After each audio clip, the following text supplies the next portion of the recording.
हर पीर से जुमे अपना पसंदीदा शो न्यूज़ वाइज यूट्यूब पर देखने के लिए डॉन न्यूज़ के ऑफिशियल चैनल पर आएं और सब्सक्राइब करना मत भूलें, बेल आइकॉन को प्रेस करें।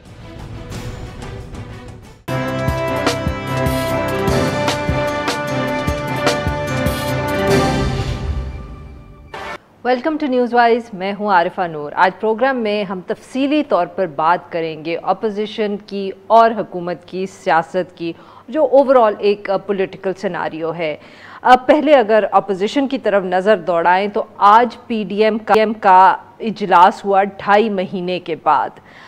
बहुत तवील नशिस्त रही, मगर उसके बाद जब मीडिया टॉक की तो पता चला कि पीडीएम कराची में जलसा करेगी 29 अगस्त को। इसके अलावा पीडीएम के सरबराह मौलाना फजलुर रहमान साहब ने मीडिया से बात करते हुए ये कहा कि जो हुकूमत का इलेक्टोरल रिफॉर्म्स का पैकेज है उसको पीडीएम जो है वो मुस्तरद करती है। अपोजिशन लीडर शहबाज शरीफ साहब ने भी बात की और उन्होंने कहा कि नवाज़ शरीफ साहब के बारे में जो जमात का फ़ैसला है वो यही है कि वो अपना जो इलाज है वो मुकम्मल करके ही पाकिस्तान वापस आएंगे, उससे पहले उनकी वापसी का कोई इम्कान नहीं है। पीडीएम ने अपने जलसे का ऐलान एक ऐसे वक्त में किया है जब अपोजिशन जो है वो काफ़ी कमज़ोर लग रही है। एक तरफ तो दरारें जो थी ही सही, Pakistan peoples Party ANP PDM से अलग हो गए, और दूसरी तरफ नवाज़ लीग के अंदर की जो एक बयानात का तजाद है और जो कहा जाता है कि पार्टी के अंदर भी कॉन्फ्लिक्ट है, उसका भी बहुत जिक्र हो रहा है। इसके साथ साथ आज़ाद कश्मीर के इंतखाबात हों या सियालकोट का जो एक प्रोविंशियल सीट का ज़िमनी इंतखाब है उसके ऊपर जो इनकी शिकस्त हुई है उस पर भी काफ़ी बात हो रही है। दूसरी तरफ पाकिस्तान पीपल्स पार्टी जो है वो इंतखाबात का जिक्र कर रही है, कह रही है कि वक्त से पहले इंतखाबात होंगे और इसकी तैयारी के लिए उनकी जमात जो है वो इस वक्त काम कर रही है।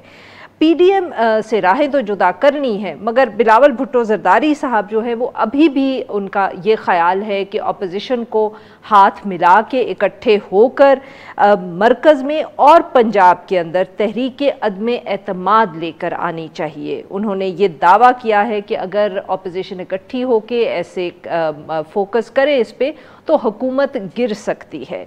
पीटीआई की अगर दूसरी तरफ जिक्र किया जाए तो हुकूमत इस वक्त बहुत कॉन्फिडेंट नज़र आ रही है। आज़ाद जम्मू कश्मीर के इंतखाबात, फिर उसके बाद सियालकोट का ज़िमनी इंतखाबात, उनकी जो विक्ट्रीज़ रही हैं बज़ाहिर बहुत पुरएतमाद है।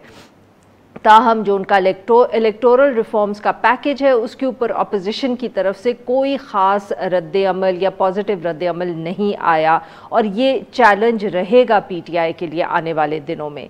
तीनों बड़ी जो सियासी जमातें हैं वो इस वक्त क्या सोच रही हैं, इस हवाले से गुफ्तगू करने के लिए आज हमारे साथ मौजूद हैं डॉक्टर नफीसा शाह साहिबा, सीनियर रहनुमाए पाकिस्तान पीपल्स पार्टी की, और सेनेटर वलीद इकबाल साहब, सीनियर रहनुमाए Pakistan Tehreek Insaf. Welcome to the show both of you. Nafisa साहिबा, आपसे गुफ्तगू का आगाज़ करेंगे। बिलावल भुट्टो जरदारी साहब पीडीएम से तो आप अलग हो ही गए हैं, मगर फिर भी ऐसा लगता है कि जैसे बिलावल भुट्टो जरदारी साहब जब भी बात करते हैं तहरीक अदम एतमाद की, पंजाब का जिक्र करते हैं, सेंटर का जिक्र करते हैं, कि he still looking at the PDM. बाकी अपोजिशन जमातों की तरफ वो अभी भी देख रहे हैं कि पीडीएम ना सही, पीडीएम के प्लेटफॉर्म से अलग ही कोऑपरेशन तो हो जाए। जी शुक्रिया आरफा, आपने बड़ा अच्छा सर्वे किया है इस मुल्क की जो सियासी सूरत हाल है उस पर। मैं सिर्फ एक नोट ऑफ कॉशन दूंगी जो हालात हाज़रा हैं उसके हवाले से। जो आजकल जो जुडिशरी में एक तसादुम की कैफियत है, मैं उस पर बहैसियत एक सियासी वर्कर और एक पार्लियामेंटेरियन मैं ये ज़रूर कहूँगी कि हम ये चाहेंगे कि आइन जो है वो स्ट्रिक्टली फ़ॉलो हो, और अगर तसादुम अदलिया में आला अदलिया में होगा तो ये इस वक्त मुल्क के लिए ख़तरनाक है। तो ये जो हमारी लीगल कम्युनिटी है उनको ज़रूर ये हम आई वुड कॉशन कि इस मसले का जल्द अज जल्द हल हो, because I can see a storm brewing. बिलखुसूस सिंध में एक बहुत इसमें बेचैनी है, एक प्रोटेस्ट की कैफियत है, बार रूम्स बंद, वकला की जो वर्क है वो तकरीबन बंद है, कोर्ट रूम्स बंद हैं, और ये जल्द अज जल्द आई होप कि ये खुश उसलूबी से जो आइन में एक दिया गया है जजेस की अपॉइंटमेंट का, तकर्रुरी का, एलिवेशंस का, वो इस पे आई होप के फॉलो हो और ये बेचैनी की कैफियत और प्रोटेस्ट का कैफियत जो है वो ख़त्म हो। जहाँ तक आपका जो लेटेस्ट फैसला जुडिशल कमीशन का आया है नफीसा साहिबा, उससे लग रहा है कि कुछ सूरत हाल बेहतर हो गई है, बिकॉज बार का भी जो रिस्पांस आया है उस पर वो यही कह रहे हैं कि जो ऑफर उन्होंने किया उसको कंडीशनल कर दिया कि अगर जज साहब मानेंगे, और अगर नहीं मानेंगे तो इट सीम्स के मामला वहीं खत्म हो जाएगा। I don't think so because अभी भी I don't think so but anyway let's see how it develops। हम तो एक ऑनलुकर की या एक पार्लियामेंटेरियन के हवाले से मैंने बात की। जो आपका पीडीएम का इशू है, इस वक्त पीडीएम एक धड़ा है, क्योंकि अगर सारी ऑपोजिशन उसमें इकट्ठी नहीं है, एएनपी नहीं है, पीपल्स पार्टी नहीं है, तो महज वही दो जमातें इसको लीड कर रही हैं, जिसके जो हमारा और उनका एक नज़रियाती डिफरेंस था। हम ये चाहते थे कि इस्तीफ़े कबल अज़ वक्त ना हो, और वो हैरत की बात ये है कि हम तो अभी उस इत्तेहाद से आउट हैं, लेकिन वो दिन और आज का दिन अभी तक वो इस्तीफ़े नहीं हुए। बाकी जो अब बातचीत हुई है आज, बिल्कुल हम खैर मकदम करते हैं जो इश्यूज़ उन्होंने रेज़ किए हैं। इलेक्टोरल रिफॉर्म्स का बहाना बनाकर जो एक साजिश की जा रही है इस मुल्क के आने वाले इलेक्शंस के साथ, इस मुल्क के अवाम के साथ, उस हवाले से पाकिस्तान पीपल्स पार्टी बारहा अलर्ट कर चुकी है कि हमें ये बिल्कुल जो ये ऑर्डिनेंस लेके आए हैं, जो कवानीन वो लेके आए हैं, हमें काबिल कबूल नहीं है। न सिर्फ हमें काबिल कबूल नहीं है बल्कि वो आइन से तसादुम करते हैं, और इसकी निशानदेही जो है वो इलेक्शन कमीशन ऑफ पाकिस्तान ने भी की है।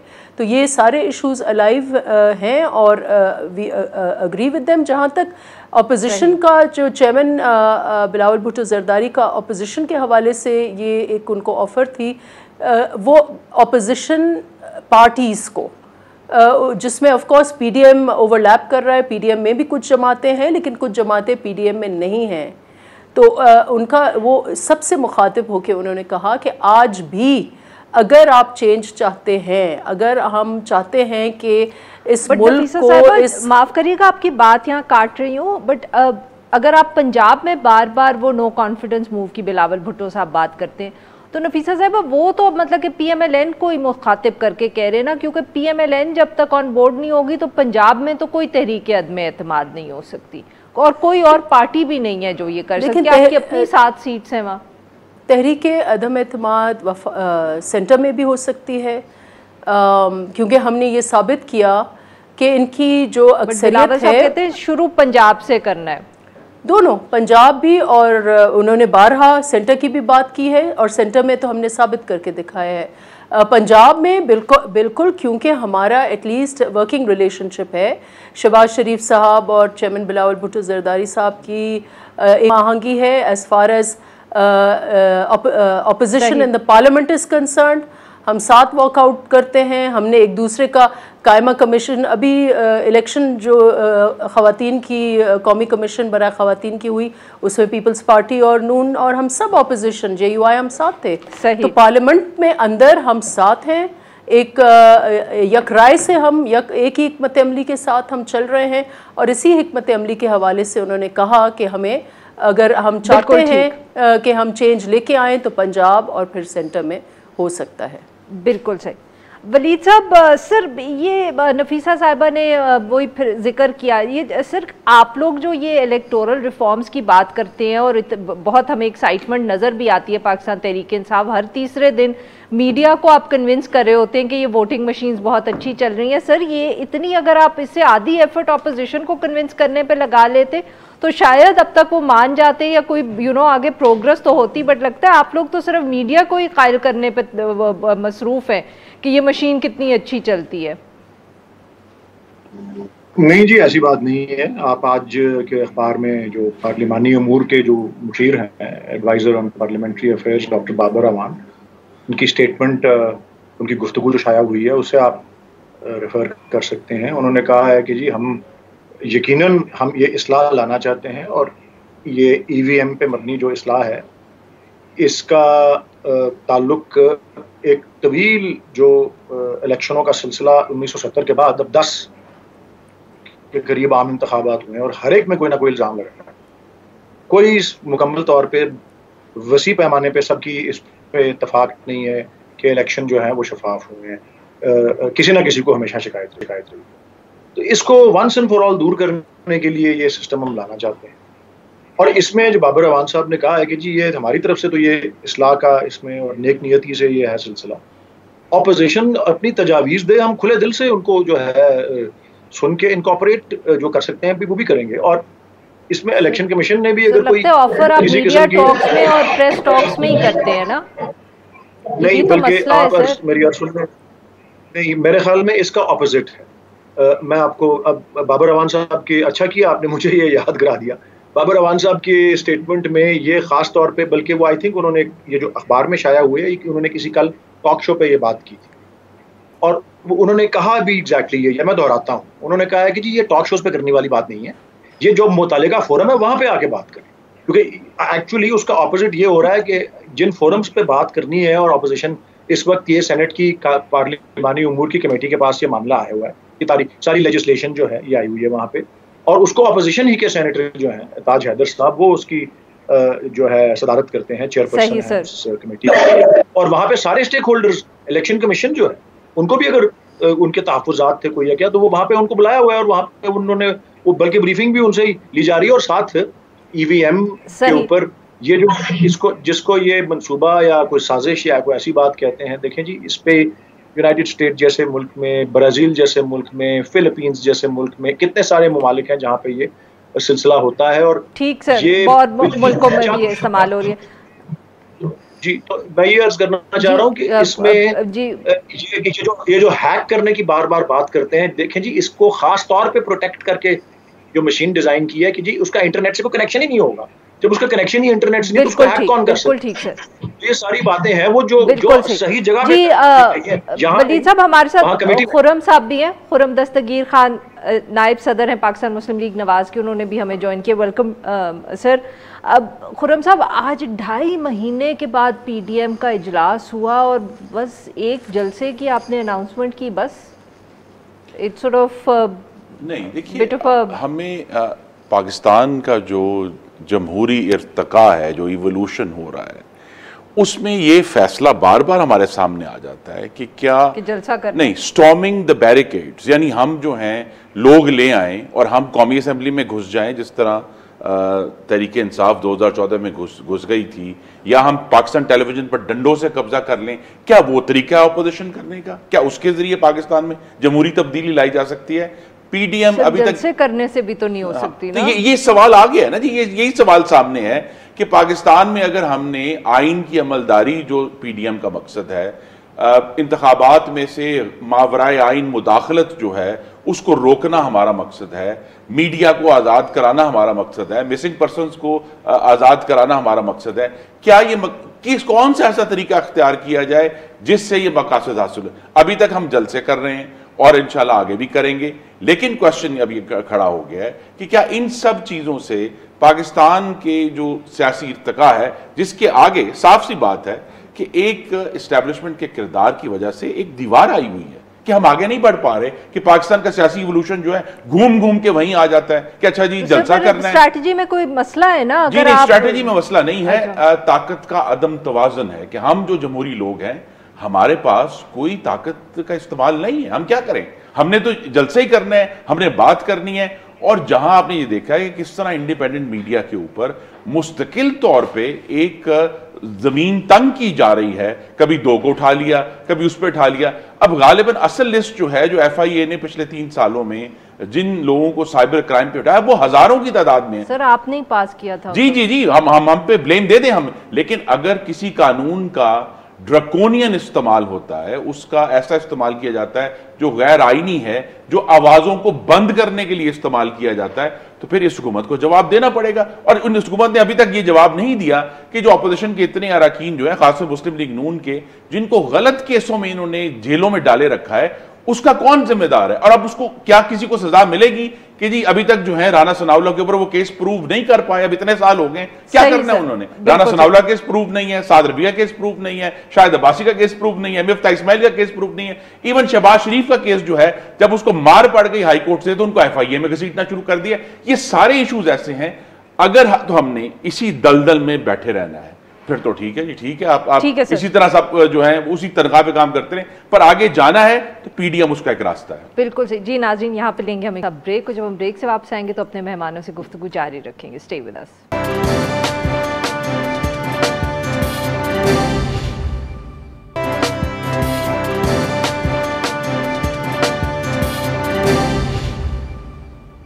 वेलकम बैक नाज़रीन, हम गुफ्तगू करें सेनेटर वलीद इकबाल साहब से, नफीसा शाह साहिबा से और खुर्रम दस्तगीर खान साहब से, और हम उनसे बात करें जो ओवरऑल इस वक्त सियासी सूरत हाल है। नफीसा साहिबा, खुर्रम साहब मानते तो नहीं है, एक तरफ वो कह रहे हैं कि मसाइल बढ़े और किस तरह हम हल करें तो आगे इस्टेब्लिशमेंट की दीवार आ जाती है, तो लग तो यही रहा है कि फिर उनको समझ नहीं आ रहा PDM को क्या करना है, जलसे करें because they don't know what else to do.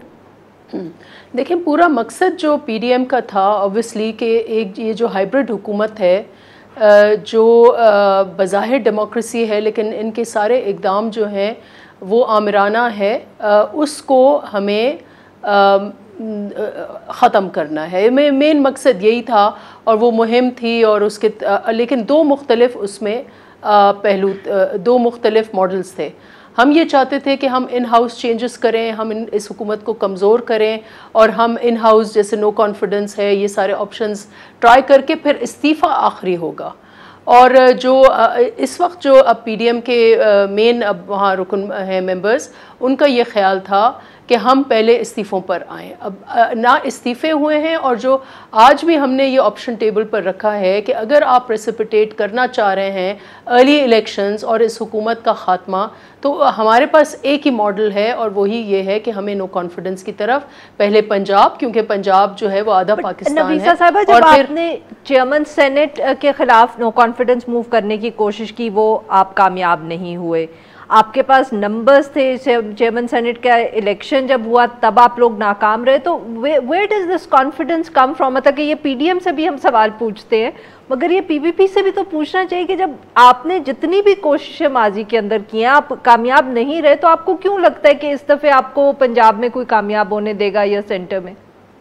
देखिए, ये हकीकत नहीं है कि हमें कामयाबी नहीं हुई है, हमें सेनेट के इलेक्शंस में कामयाबी हुई है। सेनेट के इलेक्शंस में वाज़े कामयाबी हुई है कि हुकूमत के रैंक एंड फाइल, और उस वक्त जो उनको एक धचका लगा, आज तक वो उससे संभले नहीं हैं। आज तक इनमें फूट पड़ी हुई है, वो पंजाब में फूट हो, अभी आपने देखा कि इनकी बहुत अहम स्पोक्स पर्सन नहीं, इस वक्त ये जहांगीर तरीन ग्रुप क्या है, और आज फिरदौस आशिक अवान जो हैं वो इनकी मेन स्पोक्स पर्सन, वो असेंबली में नहीं दाखिल हो सकती। ये हालात हैं इनके। तो और अनफॉर्चुनेटली ये अपनी जगह हकीकत है कि PDM जो है उस तरीके से अपनी मंजिल नहीं हम अचीव कर सके, लेकिन आज भी एटलीस्ट हम इस एक नुक्ते पर हम चाहते हैं कि ऑपोजिशन जो है वो इकट्ठी हो, वो पार्लियामान में अंदर, वो ये है कि अगर हम अदम एतमाद की तरफ चाहते हैं या इस हुकूमत के ख़ात्मे की तरफ कोई भी मूव होता है, तो पाकिस्तान पीपल्स पार्टी जो है उसने कई दफ़ा ऑफ़र्स किए हैं, और वैसे भी पार्लियामेंट के अंदर की हद तक तो ऑपोजिशन जो है वो पूरी इकट्ठी है। बिल्कुल सही जी। नाज़रीन, यहाँ पे लेंगे हम एक छोटा सा ब्रेक, विद बैक।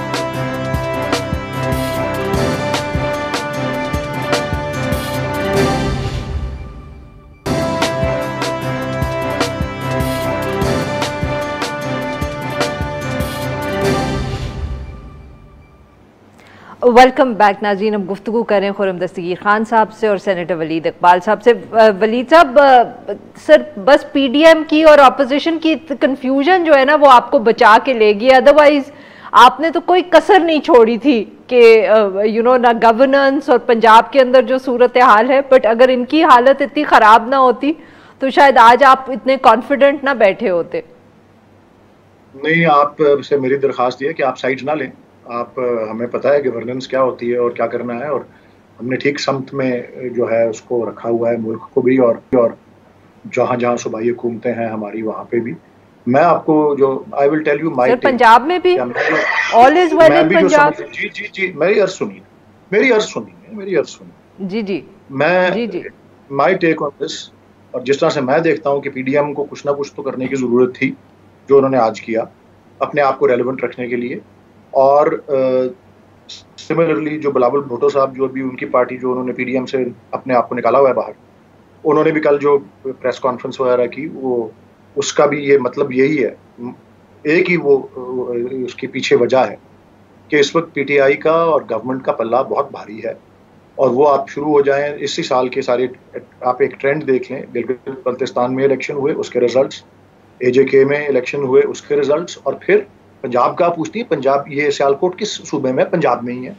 और कहाँ में? सेंट्रल पंजाब में, जहाँ जनरल इलेक्शन के अंदर 40 से ज्यादा कौमी असेंबली जो सीटें हैं उसमें पीटीआई को 10 या 11 सीटें पूरे सेंट्रल पंजाब। नहीं, 10 का भूल गए, वजीराबाद भूल गए, यहाँ तक जो है खुशाब भूल गए, नौशहरा भूल गए, कराची भूल गए, जहाँ पीटीआई 6 नंबर पर आई। इस वक्त फ्लोर मेरे पास है, इसलिए खुर्रम साहब ने आपको सिर्फ कुछ इलेक्शंस याद, हाँ मुझे उन इलेक्शनों को याद, मुझे तो इस वक्त हेयर एंड नाउ का पता है, और जो ट्रेंड चल रहा है इंशाल्लाह आपको ये एक तरह का पोर्टेंड है। ठीक है, आप वो बाकी सारे भी रखिएगा, और जब 2023 में इलेक्शन होगा, क्योंकि ये 2023 में इलेक्शन जो आने वाला है, पीडीएम वाले ये फैसला नहीं कर पा रहे कि उन्होंने अगला इलेक्शन लड़ना है या उन्होंने आपस में लड़ना है, क्योंकि वो तो आपस में ही लड़ रहे हैं। इसलिए मैं समझता हूँ कि अपने आप को रेलेवेंट रखने के लिए ये इस तरह की गिदड़ भपकियां और ये क्या पिद्दी और क्या पिद्दी का शोरबा, 7 सीटें पंजाब में है और कह रहे हैं हम नो कॉन्फिडेंस लेके आएंगे बिलावल भुट्टो साहब को, जाए कहीं जाके मुंह धोएं, ये इस तरह के बयान देने से पहले, जहां पे अक्सरियत वाजे है। कौमी असेंबली में नहीं है अक्सरियत इनकी, पंजाब असेंबली में नहीं है, क्लियर मेजॉरिटी गवर्नमेंट की है दोनों जगहों पर। जहां पे ऑपोजिशन, जहां पे मेजॉरिटी नहीं है गवर्नमेंट की, पहले वहां जाके दिखा दें, वो सेनेट है। और भाई सेनेट तो सबसे बड़ा मैदान जंग इनका ही बना हुआ है। किस पे लड़ाई हुई इसमें? सेनेट के अंदर ऑपोजिशन लीडर के ऊपर इनकी लड़ाई हुई, किस पे? यूसुफ रजा गिलानी साहब को बनाना है, उसकी तो सारी लड़ाई हुई है। तो मैं तो कह रहा हूँ ये फैसला कर लें कि उन्होंने अगला इलेक्शन लड़ना है या आपस में लड़ना है। इस वक्त तो वाकई जो है वाज़े तौर पे पल्ला जो है वो भारी है, और ये नताइज जो है वो आपके सामने। बिल्कुल सही सर। ये अब जरा वैसे सर सेनेटर साहब, हमने कड़वा शोरबा इनको टेस्ट करवाया है वजीराबाद में, उतना ही कड़वा शोरबा इनको डस्का में पीना पड़ा, जहां इनको 2 दफा इलेक्शन करना पड़ा। कड़वा, सबसे कड़वा शोरबा नौशहरा से आया, जहां इनकी अपनी सीट हमने इनको हराई, और उससे भी कड़वा शोरबा कराची वालों ने दिया कि वो सीट जो पीटीआई की अपनी जीती हुई थी, कराची के वोटरों ने उठाकर उन्हें 6 नंबर पर सुना है आपकी पार्टी भी ऑल्सो क्वाइट शेल शॉक्ड जो ये सियालकोट के अंदर प्रोविंशियल असेंबली का इलेक्शन हुआ है और ये एजेके में हुआ है। एक पार्टी जो मुस्तकिल बाय इलेक्शंस जीतती आ रही है, इस एक सियालकोट की बुनियाद पर इन्होंने जो है वो one swallow does not make a summer. आगे कहते हैं कि हमने एक इलेक्शन जीत लिया तो सेंट्रल पंजाब इनका हो गया। भाई कैसे हो गया? इनकी हुकूमतें हटेंगी तो फिर जो मुस्तकिल लोगों की गर्दनें काटने वाली महंगाई है, 24 महीने से डबल डिजिट इन्फ्लेशन है, पब्लिश नंबर्स हैं कि अपने। तो सर अगर इतने मसाइल हैं तो फिर आप क्या कर रहे हैं? 2.5 महीने बाद आपने एक जलसा अनाउंस कर दिया, ये भी तो ये सवाल अपनी जगह पर मौजूद है। कौन सा सवाल, मेरा या आपका? नहीं, मेरा सवाल मौजूद है। पाकिस्तान के 22 करोड़ शहरियों का सवाल मौजूद है कि पाकिस्तान में हुकूमतों की तब्दीली का तरीका क्या होगा। This is the question, there is no other question. ठीक है, इस तब्दीली के आगे जब हम पीडीएम ने कोशिश की तो इसके आगे दीवार भी खड़ी है, लेकिन यही क्वेश्चन है कि क्या एक हुकूमत जो मिस गवर्नेंस करती है, क्या उसको वक्त से पहले निकालने का क्या तरीका है? ये सवाल है। वो बिलावल भुट्टो आपको दे रहे हैं ना तरीका, उधर आप जाते ही नहीं है, करें ना नो कॉन्फिडेंस मूव। वही बात है। देखिए, मैं बिलावल साहब को आपके प्रोग्राम के तवज्जुद से एक खुली ऑफर करना चाहता हूं, अगर उनके पास ऐसी इंफॉर्मेशन है कि ये मामलात इंडिपेंडेंटली हल किए जा सकते हैं, पंजाब वाला भी। पंजाब में देखिए, उन्होंने सेनेटर साहब ने तो खैर मुख्तलिफ पैराए में बात की, लेकिन बात तो फैसला तो हमने करना नहीं, जिनके 160 मेंबरान है उस असेंबली के अंदर बैठे हुए। ये जो कौमी असेंबली में सेनेट की सीट के ऊपर पीपल्स पार्टी को कामयाबी हासिल हुई, वो तभी मुमकिन हुई जब ऑपोजिशन मुत्तहिद थी, और यूसुफ गिलानी वो जिस पेडेस्टल पर खड़े हैं, वो पीएमएलएन के 83 वोट, 100% वोटिंग उस दिन हमने की, यूसुफ गिलानी को वोट डाला, तो वो उस बुनियाद पर खड़े हैं। अगर पीएमएलएन के 83 वोट ना होते तो कुछ भी नहीं हो सकता था। तो यही बात है कि बिलावल साहब तशरीफ लाएं और आकर बात करें कि अगर उनके पास कोई ऐसी एविडेंस है कि जनाब अब ये मामला जो है, मैं आपको खुलकर बात करता हूं, अगर तो ये जो नो कॉन्फिडेंस मोशंस हैं इसमें मुक्तदरा की मुदाखलत ना हो तो हम जीत सकते हैं बड़ी आसानी से। लेकिन सवाल तो वही है कि वो दीवार आगे खड़ी है। अगर तो वो दीवार आगे खड़ी है तो फिर ये सारा सवाल, क्योंकि वो दीवार आपने याद भी कराया मेरी डिस्टिंग्विश्ड कॉलीग को कि जब हमने सेनेट के चेयरमैन को नो कॉन्फिडेंस किया, 2/3 मेजॉरिटी थी ऑपोजिशन की, 66 लोग थे, 66 लोग खड़े भी हुए, 15 मिनट बाद उस दीवार से टकराकर जो है वो 51 नहीं हुए। तो ये रियल क्वेश्चंस हैं, बजाय ये कि इस पर गौर किया जाए कि जनाब पाकिस्तान में एक ऐसी हुकूमत जिसने खारजा पॉलिसी का बेड़ा गर्क कर दिया है, जिसने पाकिस्तान की जो मैशत है उसका बेड़ा कर दिया है, अब आप लोगों को सीमेंट की चपातियां बनाकर तो नहीं खिला सकते। या जो लोग जो हैं जो रोटी खरीदने के काबिल नहीं, आप उन्हें कह रहे हैं गाड़ियां सस्ती हो गई हैं, पाकिस्तानियों की तौहीन कर रहे हैं। लेकिन इशू यही है कि क्या ऐसे हालात जब हो जाएं तो गवर्नमेंट का जमहूरी और आईनी तरीका बदलने का क्या है? अगर बिलावल साहब समझते हैं कि जी इस तरीके से हो सकता है तो आप जरूर आगे जाएंगे। जी, ये वलीद इकबाल साहब से ये स्पेशली जो फॉरेन पॉलिसी और इकोनॉमी के हवाले से खुर्रम साहब ने बात की है, इस पे हम जवाब लेंगे, but after a short break. Stay with अस।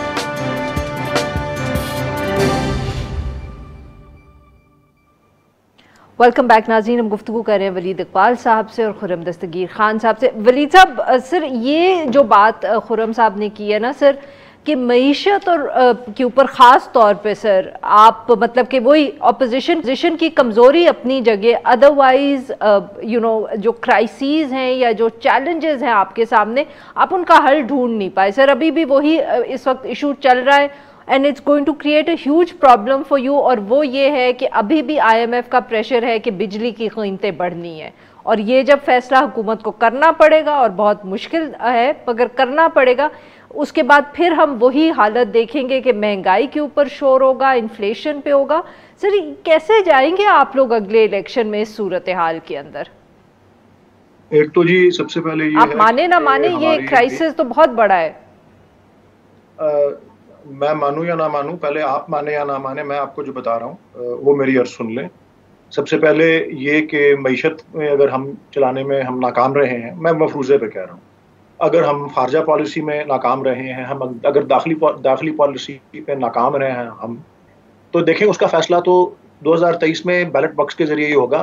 किसी की राय जो कि एक टॉक शो के ऊपर आ रही है, जो वैसे ताल्लुक अपोजिशन से रखता है, वो तो राय ही है ना। फैसला मैंने अर्ज किया कि वो बैलेट बॉक्स के जरिए और 2023 में आम इंतखाब के वक्त होगा, नंबर 1। नंबर 2, मईशत और ये मईशत के हवाले से खासकर PMLN ने एक रट लगाई होती है कि मारे गए, मर गए, लुट गए, बर्बाद हो गए, इतनी महंगाई हो गई। क्योंकि कोई आप सवाल उनसे पूछेंगे अपना किसी जलसे के बारे में या सवाल पूछेंगे किसी बाई इलेक्शन के बारे में, जवाब यही होगा वो वाला। जिस तरह बच्चा को किसी को मजमून लिखवाने के लिए उसने तैयारी की बच्चे को, तो उसको एक ही मजमून लिखना आता था, वो था फुटबॉल मैच।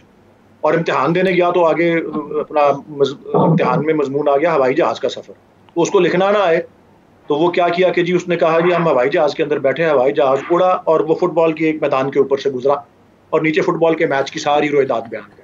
उसी तरह सवाल आप जो भी करें वो खींच खांच के जी ये हो गया, डबल डिजिट्स में महंगाई। देखें अगर डबल डिजिट्स में महंगाई है 27%, लेट से 27% अगर महंगाई है तो 37% अगर की बात नहीं है, these are published numbers of Pakistan Bureau of Statistics. It's not a question of opinion anymore. इसी दौर में अगर डबल डिजिट्स महंगाई है तो डबल से 2.5 डिजिट्स ज्यादा लोगों की आमदन में इजाफा हुआ है। आपके मिस्त्रियों की, आपके प्लम्बर्स की, आपके पेंटर्स की आमदनों में इजाफा हुआ है। आपके एग्रीकल्चर सेक्टर के आमदन में 47% इजाफा हुआ है। ज़रूरी जो जिसको कोई अपना कोई जिसका कोई वाली वारिस नहीं था पिछली गवर्नमेंट्स में, उनको प्राइम मिनिस्टर हाउस के अंदर बुला के, और आज भी प्राइम मिनिस्टर ने भावलपुर के अंदर जो है एग्रीकल्चर सेक्टर की जो है। वलीद साहब ये जरा इस पे मैं जवाब ले लूं खुर्रम साहब से। देखिए ये फैसला आवाम करेगी हमारे अवाम दोस्त पॉलिसीज के ऊपर। हमने जो इकोनॉमी को सही समत में लेके आए हैं और कई दफा IMF के मुतालबात को हमने मुस्तरद किया है, on raising the prices of utilities. ये भी मैं अर्ज कर दूं कि दुनिया में जिन जी जरा खुर्रम साहब से मुझे जवाब भी देने दें। दूर हो गए हैं। पहली बात यह है कि बाय इलेक्शन कई साल में एक दफा होता है, लेकिन पाकिस्तान के अवाम ने हर रोज करियाने की दुकान पे जाकर 80 रुपए 85 रुपए किलो आटा खरीदना पड़ रहा है, 110 रुपए चीनी खरीदनी पड़ रही है। सेनेटर साहब को अंदाजा है कि अभी पिछले 3 माह में घी की कीमत जो है वो 250 रुपए से बढ़ के 340 रुपए किलो हो गई है, जो उन्होंने हर रोज अवाम ने हर रोज खरीदना है। दूध जो है जो 110 रुपए था वो 140 रुपए बिक रहा है पाकिस्तान के शहरों की गलियों में, इनको अंदाजा है, और उन्होंने हर रोज खरीदना है। तो हुकूमत की जो नालायकी और नाअहली और माफिया सरपरस्ती है उसकी तकलीफ अवाम को रोजाना है। बाय इलेक्शन तो 3 साल में एक दफा होना है ना, वो हो गया या नहीं हुआ। दूसरा इशू ये है, देखिए ये बड़ा सीरियस मामला है।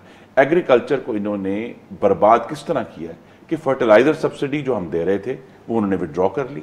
जो बिजली पे सब्सिडी दे रहे थे 5.5 रुपए यूनिट PMLN देती थी, वो आज बढ़कर 14 रुपए हो गया है। तो लोग तो परेशान, और डिवैल्यूएशन की वजह से वो तमाम दवाइयां जो हमारे किसानों को चाहिए अपनी फसलों के लिए, वो सब भी 2 गुना 3 गुना महंगी हो गई हैं। तो इनका इशू ये है कि ये एक लाला लैंड है जिसमें इमरान खान साहब भी रहते हैं, इनके जो हैं सेनेटर्स भी रहते हैं, इनके जो गुमाश्ते हैं मीडिया के वो भी रहते हैं कि भाई ये तो देखे ना जी हमें इतने वोट पड़ गए। तो इशू ये है कि जब अवाम की तकलीफ उस वक्त जाहिर होगी जब आपकी हुकूमतें हटेंगी और फील्ड ओपन होगा। इसीलिए सारा फोकस है कि भाई आपने अगर खारजा पॉलिसी का इस तरह का बेड़ा गर्क किया है कि वजीर खारजा फरमाते हैं कि जी हिंदुस्तान को ऐसा नहीं करना चाहिए था, हमें UN सिक्योरिटी काउंसिल की मीटिंग से नहीं निकालना चाहिए था। तो वजीर खारजा से मेरा सवाल है कि जनाब ये वो हिंदुस्तान है जिसको पाकिस्तान ने 2019 जून में बालाकोट के हमले के बावजूद उसकी नॉमिनेशन को सपोर्ट किया था UN के अंदर, जिसको आपने खुद वोट देकर मेंबर बनवाया है, नॉन परमानेंट मेंबर। आज जब वो कहता है कि जी पाकिस्तान नहीं होगा, तो आप किस मुंह से इतराज कर सकते हैं? आप वजीर आजम जो हैं बगैर सोचे समझे कह देते हैं कि अगर कश्मीर का मसला सेटल होता है तो हम अपना न्यूक्लियर ड्रायरन छोड़ देंगे। और ये जो अजीब गरीब बचगाना पॉलिसियां हैं, रोंदूपन है कि जी शिकायत है कि जी देखें हमें तो कोई फोन ही नहीं कर रहा, और अगर कोई फोन नहीं कर रहा तो हमारे पास दूसरे ऑप्शन भी हैं। ये भी बचगाना बात है कि जी बेसिस की बात ही नहीं। दिस इज नहीं, मैं सिर्फ कह रहा हूं this very adolescent petulant conduct of foreign policy must end. 30 seconds sir, senator साहब। नहीं जी 30 सेकंड्स में इसका जवाब नहीं आ सकता जी, आई एम सॉरी। बाकी 30 सेकंड्स भी आप खुर्रम साहब को ही दे दें। मैंने तो ये अर्ज कर दिया कि इसका फैसला 2023 के इलेक्शन में होगा। हम बिल्कुल सही, हर पॉलिसी सही समत में जा रही है और इसका फैसला खुर्रम साहब का अकेला वोट ही होगा। ये अपनी खैर मनाए कि गुजरांवाला के अंदर इनके साथ क्या हो जाएगा, जिस तरह अगर आज जो सियालकोट के अंदर चंद दिन पहले हुआ है, ये अपनी खैर बनाए कि जो हम अवाम दोस्त पॉलिसीज के जरिए अपना काम करते हैं। सेनेटर साहब से मैं डर गया हूं, लेकिन this catastrophic misconduct of foreign policy, इसका जवाब इनको देना पड़ेगा और हम इनसे लेंगे। बहुत बहुत शुक्रिया हमारे 2 मेहमानों का, उन्होंने हमारे लिए काला। नाज़रीन आज के लिए बस इतना ही। Will be back tomorrow at the same time.